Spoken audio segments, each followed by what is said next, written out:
എൻ്റെ പൊതുപ്രവർത്തനത്തിൻ്റെ തുടക്കം എന്ന് പറയുന്ന ഒരു രാഷ്ട്രീയ കക്ഷിയുടെ പ്രവർത്തകനായിട്ടായിരുന്നു.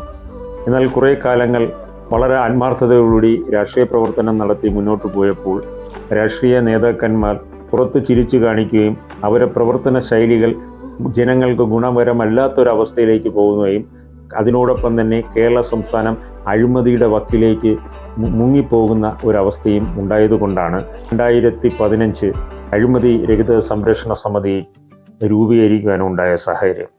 അതിനുശേഷം സ്വതന്ത്രമായ ചിന്താഗതിയോടുകൂടി ജനങ്ങളുടെ ഉന്നമനത്തിന് വേണ്ടിയും പുരോഗമനത്തിന് വേണ്ടിയും നാടിൻ്റെ വളർച്ചയ്ക്ക് വേണ്ടിയും പല പല പ്രശ്നങ്ങളിൽ ഇടപെട്ട് അത് വിജയിപ്പിക്കുന്ന ഒരവസരം സൃഷ്ടിക്കുവാൻ കഴിഞ്ഞു.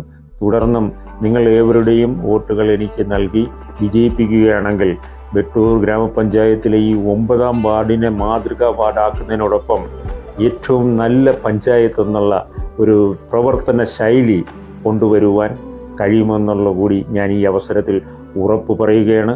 നിങ്ങൾ ഒരു അവസരം എനിക്ക് നൽകൂ, ഞാൻ നിങ്ങളോടൊപ്പം എപ്പോഴും ഉണ്ടായിരിക്കും.